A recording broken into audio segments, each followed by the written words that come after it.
Hello mga DRPS2. ka-MX3! Ako si Denmark Alejandro at kasama natin ngayon si Jay Pailanga. 38 years old, isang makeup artist dito sa Cebu.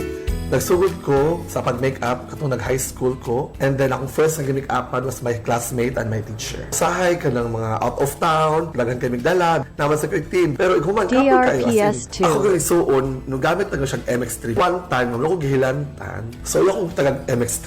And then, akong giinom pag-gabi. Pagbuntag, gaan makaya akong paminaw, namin makaya akong tuhog. Until such time, everyday na ako niinom, pero gaan makaya akong paminaw. Tungod din sa MX3 akong giinom.